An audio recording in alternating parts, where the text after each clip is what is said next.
할렐루야. 한 주 동안 무탈하셨습니까? 무탈하신 분도 계시고 탈이 나신 분도 계신가요? 자, 락다운이 풀린 지역에서는 지난주부터 이제 예배를 드렸었죠. 대면 예배를요. 근데 많은 성도님들이 하시는 말씀이 2달 동안 온라인 예배를 드렸지만 예배를 다 드린 다음에도 왠지 모를 이 허전함, 또 쓸쓸함, 아쉬움 이런 게 남더라는 말씀이었습니다. 근데 지난주에 대면 예배를 드리고 나니까 그제서야 진짜 예배 드렸구나 그런 마음이 들더라는 얘기를 이 연단에 계신 몇몇 분들이 제게 하시더라고요. 지난 수요일 저녁에 줌으로 이 바이블 스터디를 시작을 했습니다. 지난주일 예배 때는 제가 기대했던 것보다 더 많은 성도님들이 오셨는데 수요 성경 공부 줌으로 하니까 생각보다 조금 덜 오셨어요. 그래서 아무튼 이 시작이 반이라고 이제 첫 단추를 깼습니다. 앞으로 이제 해보니까 아직은 조금 어색하긴 한데요. 그래도 나름대로 그렇게 나쁘진 않았습니다. 가까이서 이렇게 서로 이렇게 주고받고 얼굴을 보면은 더 좋을 테지만 아직은 그럴 수 없는 상황이라서 아무튼 줌으로 이렇게 성경 공부 할 수 있다는 것, 그것도 참 감사했습니다. 자, 그런 생각을 했습니다. 만약 한 10년 전쯤에 이 코로나 바이러스가 터졌다면 어떻게 됐을까?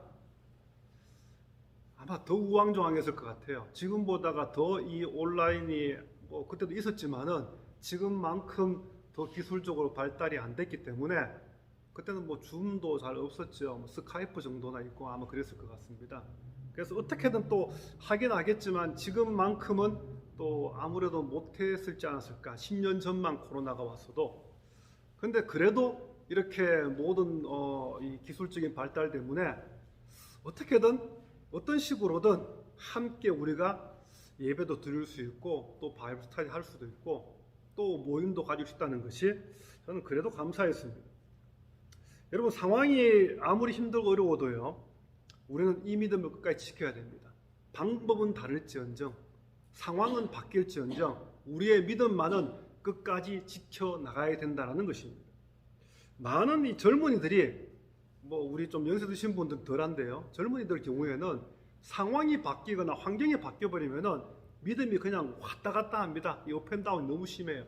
아마 젊은 사람들의 특징이기도 하겠지만요. 그래서 앞으로 10년 뒤, 20년 뒤에 정말 그 젊은이들이 이 성년이 되고 장년이 되었을 때 정말 그 시대의 교회의 모습이 어떨까라는 생각을 해보면은 참 마음이 아프기도 합니다. 그래서 우리가 깨어 기도해야 될 줄 믿습니다.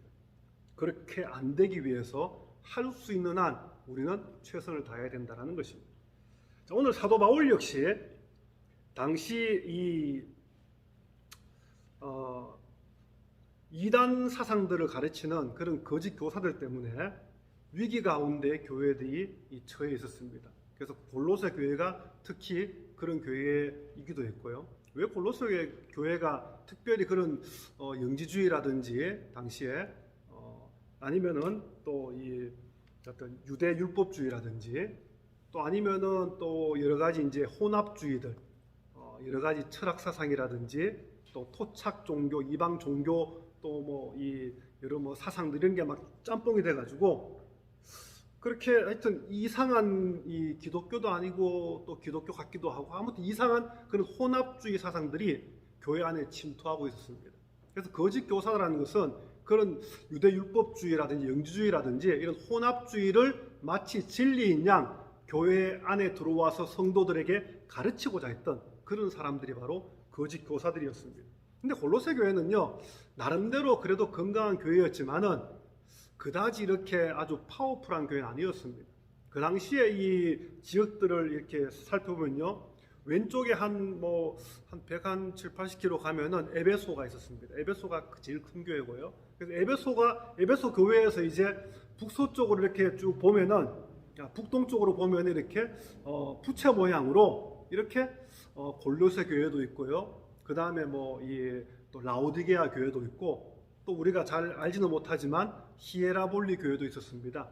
그리고는 초대 7교회 가운데 에베소 교회 중심으로 이렇게 둥글게 교회 형성이 됐습니다. 에베소, 스무나, 버가모, 두아디라, 사데, 빌라델비아, 라오디게아, 이렇게 라오디게아가 맨 밑에 있고요. 이렇게 둥글게 이렇게 에베소 중심으로 교회가 형성이 되고 있었는데요. 아무튼 골로새 교회는 뭐 도시도 작았지만은 교회의 규모도 그다지 크지 않은, 또 옆에 있는 라오디게아나 히에라볼리에 비해서 경제적으로나 어떤 뭐 학문적으로 문화적으로도 좀 낙후되어 있었던, 도시 자체도 조그만한, 도시가 작고 교회가 작다 보니까 나름대로 건강하긴 했지만은 외부의 위협으로부터 지키기에 힘겨웠다는 것이죠. 여러분, 신천지 이단들이 뭐 지금은 좀 많이 위축됐습니다만은 한창 이렇게 막 활기를 칠 때 한국에서요, 타겟이 있습니다.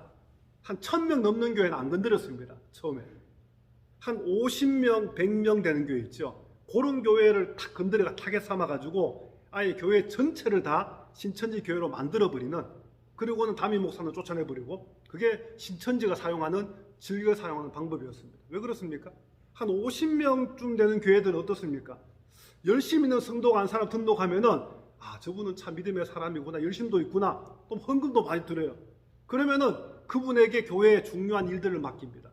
이단인 줄 모르고, 교회를 무너뜨리려고 하는 불순한 마음으로 들어온 이단인 줄도 모르고 열심히 하니까 새벽 예배도 나오고 뭐 예배란 예배 다 나오고, 그러다 보니까 그 사람에게 차츰차츰 중요한 일을 맡기면 그 사람이 또 한 명 전도하고, 다 한 통속이죠. 그 교회를 결국에는 무너뜨려 버리거든요.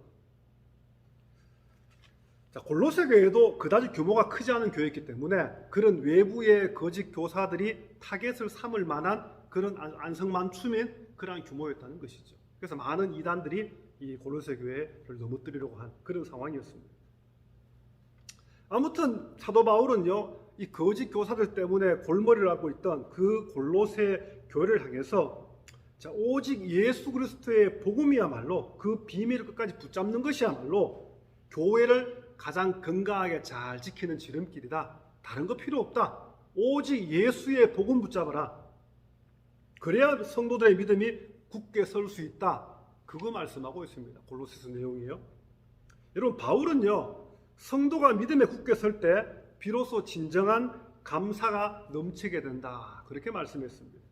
자, 뭐라 그랬습니까? 금방 믿음에 굳게 설 때 진정한 감사가 넘치게 된다. 뭐 교회를 멋지게 짓는 것도 물론 감사의 제목이죠. 우리 교회는 재정이 많아가지고 뭐 뭐든지 할 수 있어. 뭐 선교도 많이 하고 구제도 많이 하고, 그것도 감사의 제목입니다. 하지만 더 중요한 감사는요, 더 근본적인 감사는 성도들의 믿음이 굳게 세워지는 것. 바울이 얘기한 감사가 바로 이 감사라는 것이죠.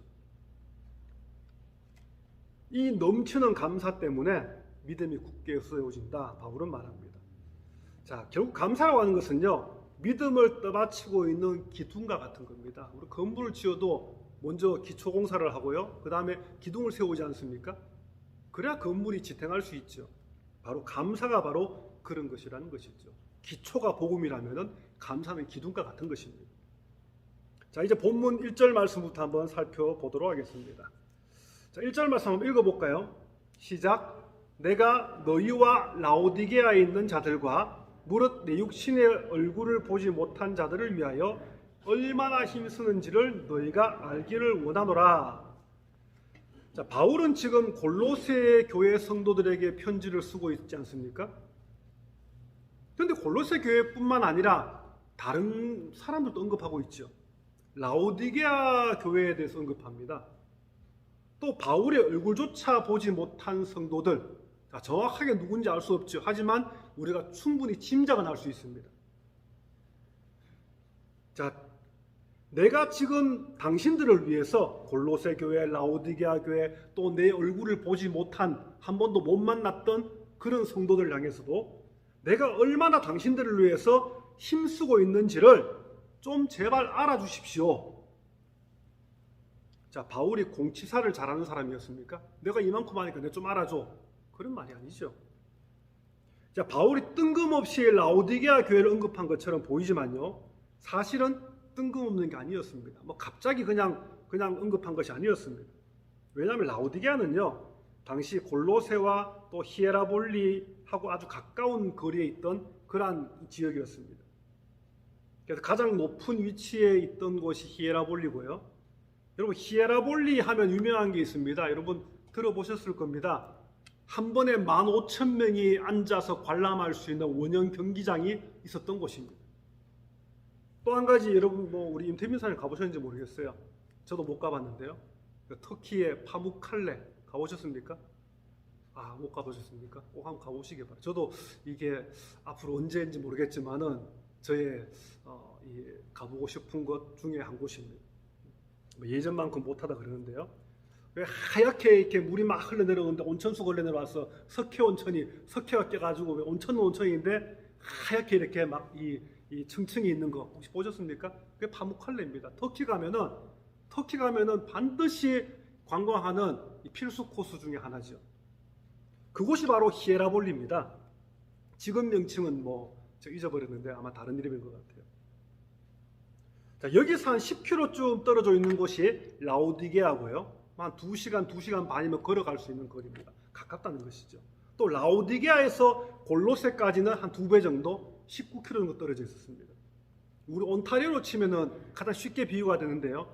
키치너, 워덜루, 캠브리지 이렇게 서로 연결되어 있지 않습니까? 트라이앵글로.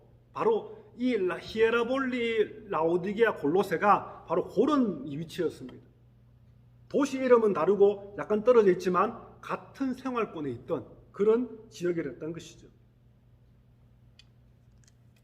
실제로 당시에 골로새 교회와 라오디게아 특징은요, 서로 영향력이 달랐다는 것입니다.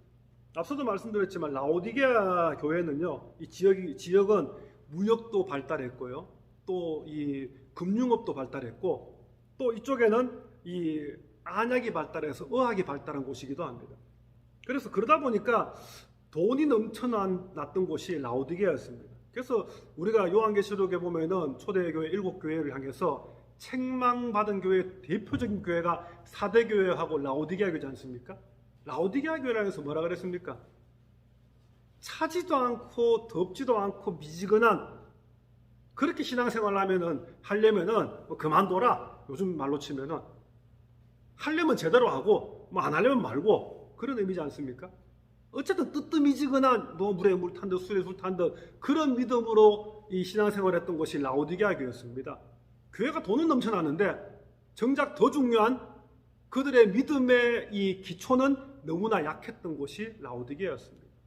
이 골로새 특징이 있는데 골로새는 좀 유대인들이 그래도 많이 살던 곳이고요. 라오디게아나 히에라볼리는 유대인들이 별로 없고 대부분 이방인들이 살던 그런 곳이었습니다. 그래서 그것도 하나의 영향을 끼쳤으리라 학자들은 그렇게 얘기합니다. 아무튼 라오디게아는 경제적으로는 부유했지만 신앙적으로는 약했던 교회였습니다. 근데 골로새 교회는 정반대였습니다. 수많은 이단과 거짓 교사의 유혹을 받고 있었지만 결코 넘어지지 않았습니다. 왜 라오디게아 교회는 거짓 교사들 이단들이 공격하지 않았느냐? 공격 안 해도 되는 그 정도 믿음밖에 안 되거든요. 공격 안 해도 스스로 무너질 수밖에 없는 그런 교회이기 때문에 아예 공격조차 안 했지만은 골로새 교회는 달랐다는 것이죠. 오늘 이 본문에서 말하고 있는 것처럼요, 골로새 교회 성도들은 자신들의 믿음의 뿌리를 예수 그리스도의 확실한 복음 위에 깊숙이 받고 있었던 사람들이었습니다. 그래서 거짓 교사들이 그거 한번 뿌리 뽑아보려고 그렇게 공격을 했더라는 것입니다. 라오디게아와 히에라볼리에 비해서는 훨씬 그 믿음이 강했던 아주 강력한 파워를 가지고 있었던 교회가 바로 골로새 교회였습니다. 그래서 골로새 교회가 이 여러 연구 자료에 의하면요, 골로새 교회가 개척한 교회가 바로 라오디게아 교회고 히에라볼리 교회다. 그렇게 얘기하기도 합니다. 자, 다시 본문으로 한번 돌아가 보십시오. 자, 바울이 골로새 교회뿐만 아니라 라오디게아 교회와 또 히에라볼리 교회를 비롯해서 또 바울의 얼굴 한번 보지 못한 자들을 위해서 지금 얼마나 힘쓰고 있는지를 좀 알아줬으면 좋겠다. 여러분, 그런데 바울이 뭘 그렇게 힘쓰고 있었길래 제발 나 좀 알아줘. 그렇게 얘기했을 것 같습니까? 여러분, 바울이 힘썼다는 말만 들으면은 자, 무슨 말인지 잘 이해가 안 될 수도 있습니다. 이 원어적인 의미를 보면은요, 이게 중보기도를 했다, 도구의 기도를 했다. 그런 의미를 가지고 있습니다. 자, 바울이 지금 어디에 있습니까? 이게 이 골로새서 옥중서시이지 않습니까? 로마 감옥에 있으면서 쓴 편지가 바로 이 골로새서죠. 바울이 감옥에 갇혀있는 죄수의 신분이어서 할 수 있는 게 기껏 편지 보내고 아니면 기도하는 것, 이거밖에 없었습니다. 그래서 바울은요, 편지 한 장을 쓰면서도 그냥 대충 안부 묻듯이 그렇게 안 쓰고요, 심혈을 기울여서 그렇게 썼다라는 것이죠. 마치 논문 쓰듯이 요즘 비유하면은 그렇게 심혈을 기울여서 편지를 썼다라는 것입니다. 또 기도 한 번을 해도 그냥 일상적인 대충 하는 뭐 평상시에 그냥 일반적으로 우리가 하는 그런 기도가 아니라, 우리가 보통 기도할 때 어떻습니까? 보통 때 하는 기도하고 특별한 일이 있을 때 내가 암이 걸렸어요. 그럼 보통 때 하는 기도처럼 합니까? 자식이 아주 뭐 크게 다쳤어요. 큰 병이 왔어요.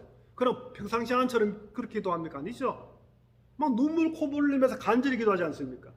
바울이 이 골로새 교회와 또 그 인근의 라오디게아, 히에라볼리, 또 얼굴도 모르는 사람들을 위해서 기도한 그 기도의 모습이 바로 이런 모습이었다는 것이죠. 진액을 다 짜내면서 피를 토하는 심정으로 그렇게 기도한 것이 바로 바울의 중보기도였습니다. 왜냐하면 가지도 못하고 오지도 못하고 그냥 감옥 안에서 뭐 할 수 있는 게 기도밖에 없고 편지 보내는 밖에 없었기 때문에 그 제한된 환경 속에서 어떻게든 진액을 짜내서 기도했는 것, 이 마음만큼은 당신들이 좀 알아주시오. 그것이 바울이 말하고 있는 그러한 고백이라는 것입니다. 여러분, 바울은요, 결코 자신을 드러내려고 했던 그런 사람이 아니었지 않습니까? 단지 내가 지금 여러분들 위해 하고 있는 그 기도가 얼마나 간절하게 하고 있는 그런 기도인지를 최소한 알고나 계십시오. 자, 그런 의미로 말하고 있다는 것이죠. 자, 계속해서 2절 말씀 보십시오. 바울은 왜 이렇게 간절하게 중보기도 하고 있는지에 대해서 말씀합니다. 한번 읽어봅시다. 다 같이 2절 말씀 시작. 이는 그들로 마음의 위안을 받고 사랑 안에서 연합하여 확실한 이해의 모든 풍성함과 하나님의 비밀은 그리스도를 깨닫게 하려 함이니. 자, 여기서 바울이 말하는 위안은요, 우리가 일반적으로 생각하는 그런 위안은 아니지 않습니까? 그런 의미가 아닙니다. 어떤 슬픔이나 어떤 좌절에 빠진 그런 사람의 참 이렇게 낙심된 그 마음을 용기를 주고 힘을 주고 뭐 이렇게 위안하는 그런 일반적인 위안이 아니었습니다. 여기서 바울이 말하는 위안은요, 올바르지 못한 가르침에 그것 때문에 막 흔들리는 마음을 좀 강하게 잡아주는 그런 의미를 가지고 있습니다. 그래서 결국 거짓 교훈을 가르치고 있는 그 거짓 교사들과 이단들을 잘 대적하기 위함이었습니다. 교회를 무너뜨리고 성도의 믿음을 갉아먹으려고 하는 그 거짓 교사들, 이단들과의 그 영적 전쟁에서 어떻게든 잘 버틸 수 있는 힘을 주기 위한 그런 위안이라는 것이죠. 내가 기도하고 있지 않느냐? 우리가 힘들 때 어떻습니까? 마음이 낙심될 때 나 혼자가 아니라 누가 기도하고 있다는 그런 걸 내가 알고 있으면 훨씬 힘이 생기지 않습니까? 바로 바울이 그렇게 골로새 교회 성도를 향해서 말하고 있다는 것입니다. 또 사랑 안에서 서로 연합하여 라고 그렇게 말하죠.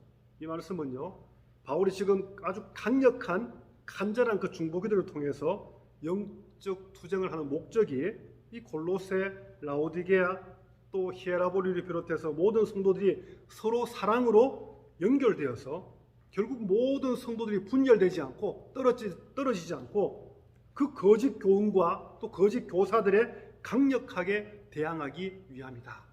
그런 말씀을 하고 있습니다. 우리가 교회가 힘들 때 어떻습니까? 가장 위험한 게 뭔지 아십니까? 교회가 시험에 빠지면은 서로 막 분열됩니다. 그 전에 사이가 너무 좋다가 뭐 A라는 성도와 B라는 성도 너무 좋다가 어떤 교회에 문제가 생기니까 그 문제 때문에 원래는 이 본질적 가까운 분이었는데 그 문제 때문에 그냥 쫙 갈라져 버립니다. 때려 원수처럼 막 대하기도 하고요. 바로 마귀가 가장 많이 이용하는 것이 바로 이 분열의 영입니다. 서로 시기하게 하고 질투하게 하고 서로 이 사랑으로 연결된 연결고리를 끊어버리려고 하는 거예요.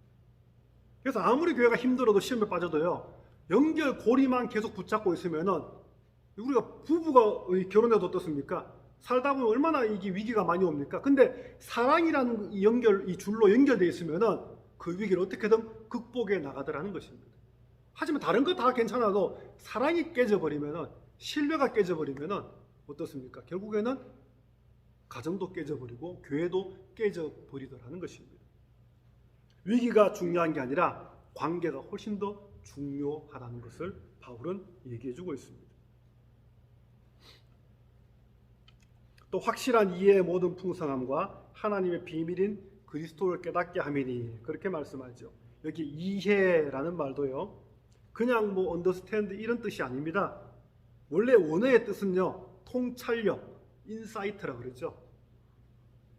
뭔가 딱 봤을 때 뭔가 그 속에서 진정한 의미를 탁 캐치할 수 있는 그런 어떤 능력이지 않습니까? 그냥 있는 그대로 모습만 보는 게 아니라 그 속에 있는 것들을 같이 볼 수 있는 것.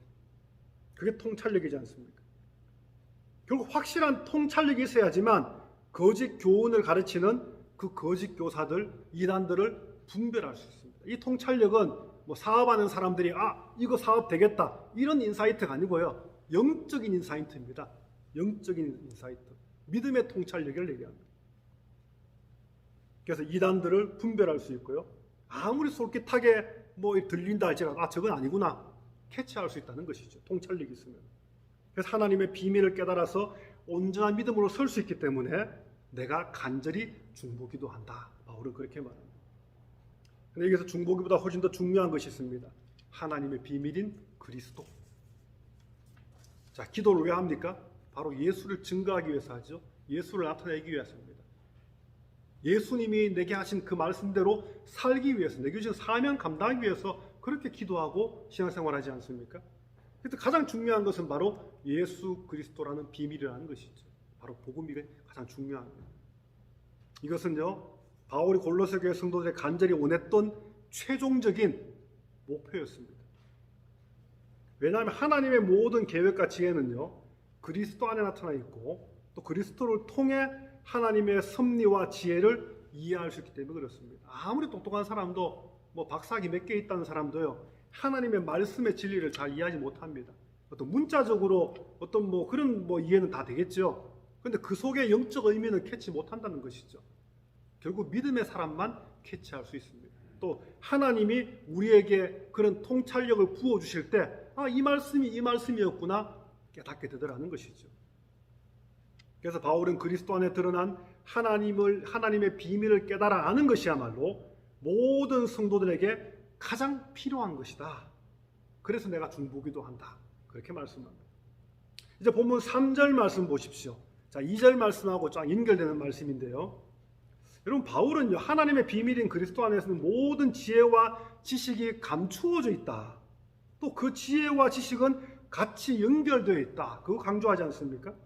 자, 본문에 말하는 지혜는요, 성령에 의한 하나님의 계획과 역사에 대한 일반적인 어떤 이해를 말하는 데 비해서요, 지식이라고 하는 것은 좀 특별합니다.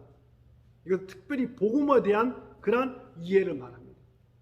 자, 당시 교회를 혼란에 빠뜨리고 있었던 그 거짓 교사들, 이단들, 이 사람들은 자신들이 어떤 초자연적 존재들과 연결되어 있다고 그렇게 믿고 있던 사람들이 많았습니다. 그래서 보통 사람들보다는, 일반적인 성도보다는 내가 영적으로 우월한 사람이야, 그렇게 생각하고 있다는 것이죠. 근데 그 사람들 볼 때 아직 어떤 신앙의 뿌리를 제대로 내리지 못한 그런 성도들은요, 혹한다는 것이죠. 저기에 뭔가 있구나. 실제로 저는 이 한국에서 목회할 때 경험한 게 있습니다. 제가 어떤 교회를 부임을 했는데 이 부목사 때요, 담임 목사님 그러시더라고요. 그 목사님, 제가 부임하기 한 2, 3년 전쯤에 이 에피소드를 얘기하는데, 교회 어떤 권사님이, 아주 기도 많이 하는 권사님이 어느 날 하나님의 계시를 받았다. 그래가지고 교회 안에서 막 성도들이, 목사님의 설교는 좀 뒷전이고, 그 권사님이 우리 기도 모임 하자 그런데 그 기도 모임에는 막 진짜 막 참석해서 막 불같이 기도하는 거예요. 그러니까 목사님이 기도 열심히 하는구나, 처음엔 그런가 보다 했대요. 근데 가만히 보니까 뭔가 이상한 거예요. 그러니까 결국에는 그 권사님이 따로 교인들을 한 50명 데리고 나갔습니다. 그러니까 기도원을 차렸어요. 우리말로 차렸어요. 어떻게 됐을까요? 6개월 만에 완전히 박살이 났습니다. 6개월 만에. 그리고는 권사님이 다시 회개하고 그 교회로 돌아왔습니다. 돌아오니까 이제 조용히 계시더라고. 제가 부임했을 때는 그 2, 3년 전 얘기였습니다. 부임하기. 그래서 저 권사님이 한 몇 년 전에 저렇게 이제 교회를 좀 힘들게 하신 분인데 지금은 그래도 다 회개하시고 제자리를 찾았다. 근데 어떻습니까? 한 50명 나갔다가 다 돌아왔을까요? 아니지 않습니까? 10명도 안 왔다는 것이죠. 나머지 40명은 그냥 신앙을 다 잃어버리고 그렇게 교회가 이 상처를 갖고 있더라고요. 자, 어느 날 내가 어떤 영적인 체험을 했다고 해서 그것이 다라고 생각하면은 오산입니다. 여러분, 많은 이단들 특징이 있지 않습니까? 여러분, 직통계시 들어보셨습니까? 요즘 많이 안 쓰는 단어인데요. 예전에 한 20, 30년 전만 해도 그런 단어들이 되게 많이 썼습니다. 좀 기도 좀 한다는 분들이 직통계시. 자, 뜻이 뭡니까? 하나님이 다이렉트로 내게 이런 말씀 하셨어. 그게 이제 환상 가운데 아니면 꿈을 통해서 뭐 여러 가지 있겠죠. 다른 사람은 못 보는데 나는 볼 수 있어. 이야, 하나님이 나를 특별히 택하셨어. 하나님이 나를 크게 쓰실 거야. 그러니까 그 얘기를 하니까 간증처럼 하니까 주위에 그가 솔깃하는 사람이 몰려듭니다. 그럼 같이 이제 모임이 돼서 서로 기도하다가 뭐 방언도 받고 뭐 영분별 은사도 받고 그까지는 괜찮을 수 있죠. 근데 문제는 거기에 하나님의 영광이 드러나야 되는데 하나님의 말씀과 견주어서 합당해야 되는데 하나님의 말씀은 딴 데로 그냥 돌려버리고 본인이 받은 그 영적인 체험을 더 우선순위로 내세우고 하나님의 영광은 뒷전이고 본인이 영광 받는 그런 어떤 이상한 일들이 벌어질 때 결국에는 더 나가다 보면은 이단으로 전락해버리다는 것이죠. 오늘 한국 교회를 힘들게 했던 이단들이 대부분 그런 순서를 밟았습니다. 처음에는 기도 많이 하고 말씀 많이 보는 그런 어떤 믿음이 열심히 있는 사람들이지 않습니까? 마귀가 역사하니까 그렇게 되더라는 것이죠. 자, 골로새 교회를 힘들게 했던 사람들도 뭐 다는 아니지만 그런 사람들도 상당수 있었다는 것이죠. 거짓 복음을 전하면서. 예수의 그 복음 위에 뿌리를 깊이 받고 있으면요, 그런 거짓 복음에 대해서 흔들리지 않다라는 것이죠. 힘은 들지만요.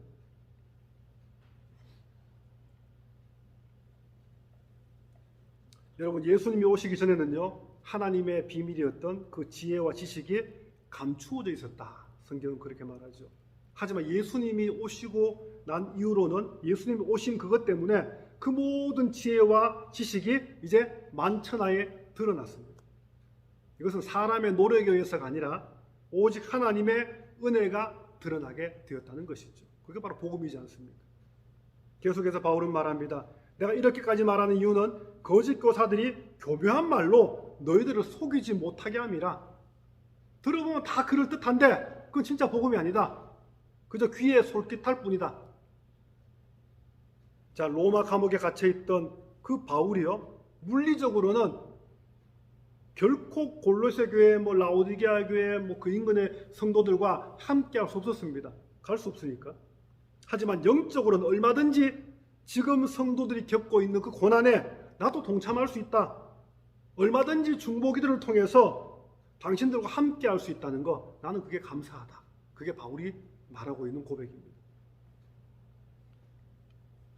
바울이 이처럼 감사할 수 있었던 것은요, 골로새 교회 성도들이 다른 옆도시인 라오디게아 교회나 히에라볼리 교회와는 달리 질서 있게 행하고, 오늘 본문은 그렇게 얘기합니다. 질서 있게 행하고 믿음이 굳건하여 있기 때문이다. 질서 있게 행한다는 말은요, 거짓 진리로 교회를 어떤 혼란에 빠뜨리고 했던 그 거짓 교사들에 대해서 골로새 교회 성도들이 마치 잘 훈련받은 군사들처럼 서로 분열되지 않고 흐트러지지 않고 그렇게 강력하게 맞서고 있음을 얘기합니다. 제가 몇 번 예화를 드렸는데요. 남자들이 이렇게 젊은 남자들이 많이 본 영화 300이라는 영화가 있습니다. 300명의 그 스파르타의 군인들이 수십만, 이 역사에 하면 100만까지 얘기하는데 보통 2, 30만 얘기합니다. 300명이 그 2, 30만 되는 그 아랍의 군대들과 싸워가지고 계속해서 물리치는, 그게 이제 역사에 전해 내려오는 그 300명의 어떤 용사들에 대한, 이 스파르타 용사들에 대한 얘기거든요. 그 영화를 보면은 한번 제가 많이 배웁니다. 가끔씩 지금도 보는데요. 그 300명이 정말 하나같이 일사불란하게 똘똘 뭉칩니다. 수십만 명이 와도 그 300명을 못 이기는 거예요.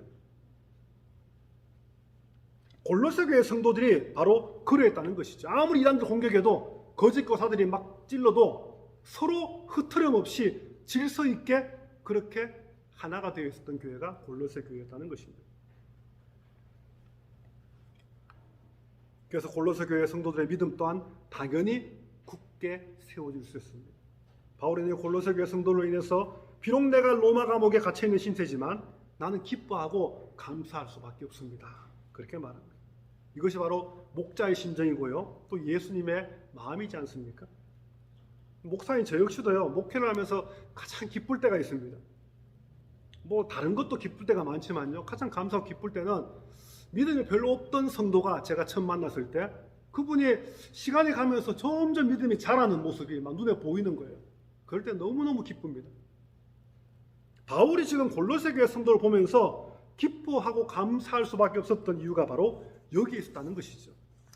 바울이 이 골로새 교회를 떠나올 때 그 믿음하고 이제 시간이 많이 흘러서 이제는 같이 함께 하지 않지만 서로 떨어져 있는 그 이 몇 년의 기간이 있는 그 상태에 오히려 그 골로새 교회 성도의 믿음이 더 자라나는 것, 그게 바울은 기쁘고 감사할 제목이었습니다. 이제 계속해서 6절 말씀 한번 다 같이 읽어봅시다. 시작. 그러므로 너희가 그리스도 예수를 주로 받았으니 그 안에 생활해. 여러분, 결국 우리 믿음의 뿌리는요, 예수님이지 않습니까? 세상 그 어떤 믿음의 사람도 믿음의 뿌리만큼은 예수님이 돼야 됩니다. 여러분, 위험한 얘기, 이런 얘기 있습니다. 나는 뭐 대표적으로 그런 얘기 많이 합니다. 나는 사랑의 교회 출신이야. 뭐 어떻다는 거예요? 영어로 뭐랍니까? So what? 그래서 뭐? 나는 여의도 수모원교 출신이야. 뭐 그게 뭐예요? 중요한 것은 지금 내가 신앙생활 어떻게 하고 있느냐? 지금 내 믿음의 자리가 어디에 있느냐? 아무리 사랑의 교회 아니라 뭐 사랑의 교회 할아버지 교회라 할지라도 지금 내 믿음이 땅바닥이면은 아무 의미 없는 거예요. 그냥 내가 과거에 이런 경험이 있었다, 이런 교회 다녔다, 그 이상 그 이하도 아니라는 것입니다. 제가 캐나다에 와서 처음에요, 많은 이 목사님들을 만났는데 그 목사님들이 목회를 하시는 분도 계시고 안 하시는 분도 계시더라고요. 근데 몇몇 목사님 가운데 내가 한국에서 목회할 때는 2,000명 교회 담임이었어. 근데 지금은 뭐 목회는 고사하고요, 신앙생활도 제대로 안 하더라고요. 그래서 과거에 2,000명 담임하면 뭐합니까? 지금 본인 혼자 신앙생활 제대로 못하는데, 그걸 보면서 제가 말은 못하고요, 왜냐하면 저보다 한참 선배 목사님이셨기 때문에 듣고만 있었지만은 속으로는 이건 아니지 않습니까?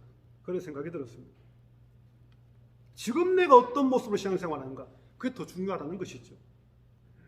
예수 위에, 복음 위에 내 믿음의 뿌리가 서 있어야지 뭐 과거의 대형교회, 과거의 내 직분, 그거 아무것도 아니라는 것이죠. 여러분, 예수가 아닌 다른 그 무엇에 내 믿음의 뿌리가 박혀 있다면 그 사람의 믿음은 진짜 아닐 가능성이 큽니다. 만약 어떤 성도가 도덕적으로 아주 선한 삶을 삽니다. 성품도 너무너무 착해요.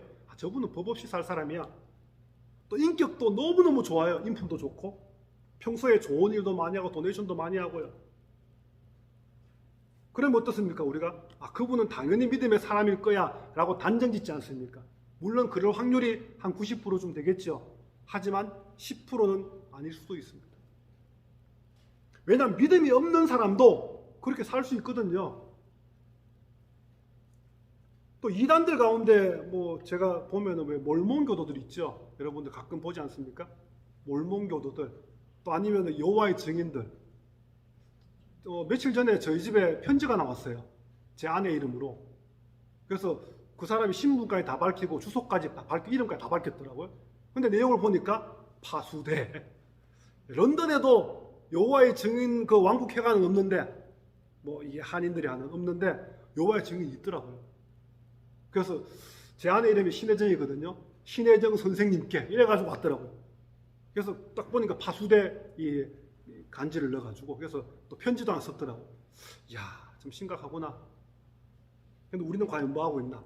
이단들도 이렇게 이런 코로나 상황에서 어떻게든 주소를 입수해가지고 그래 이름 입수해가 편지를 쓰고 있는데 우리는 뭐 하나 그런 생각도 있습니다.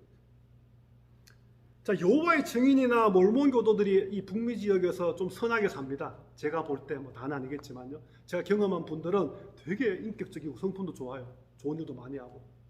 자, 그렇다면 그분이 믿음의 사람입니까? 이단일 뿐입니다. 이단이에요. 아무리 선하고 착하게 산다 할지라도 그 사람에게 복음이 있는가, 믿음의 뿌리가 예수에 박혀 있는가, 그게 중요합니다. 좀 성품은 좀 개떡 같아요. 그런 분들 있지 않습니까? 신앙생활 몇십 년 했는데 아직도 그 성격을 못 고쳤냐, 이런 분이 있습니다. 네? 좀 개팍하고. 하지만 그분의 믿음의 뿌리가 예수에 박혀 있으면은 그 사람 믿음의 사람이에요. 성격은 좀 개떡 같지만. 우리는 믿음의 뿌리가 과연 어디에 박혀 있는지 날마다 체크해야 됩니다. 예수님께 믿음의 뿌리가 박혀 있을 때 예수 안에서 행할 수 있다는 사실을 여러분 믿으시기 바랍니다. 이제 마지막 7절 말씀 보시기 바랍니다.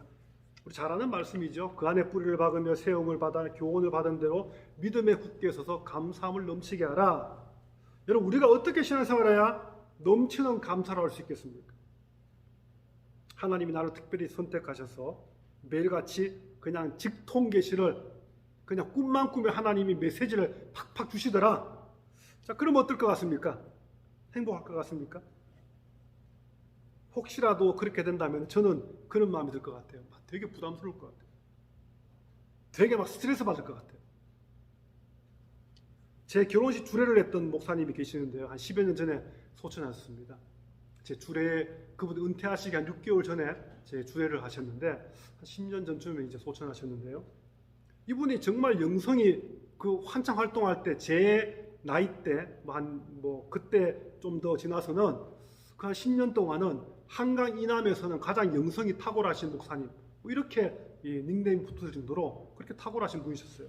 성경도 정독으로 한 3천도 가신 분이거든요.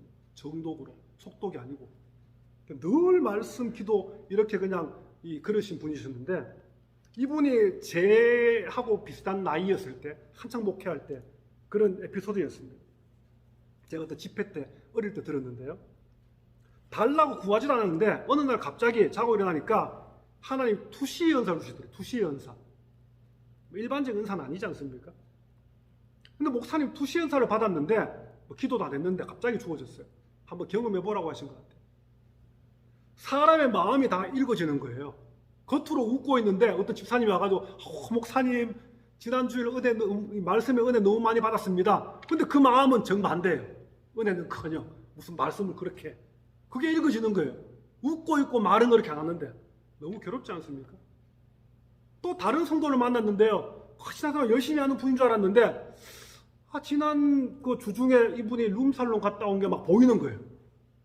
너무너무 스트레스 받지 않겠습니까?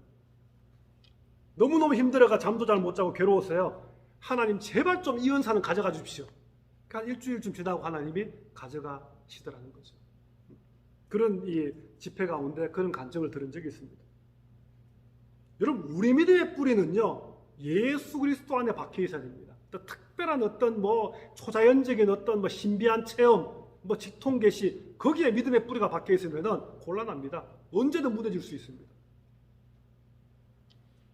어쨌든 우리가 성숙된 믿음으로 세워지기 위해서는 예수 위에 우리의 믿음의 뿌리가 박혀 있어야 됩니다.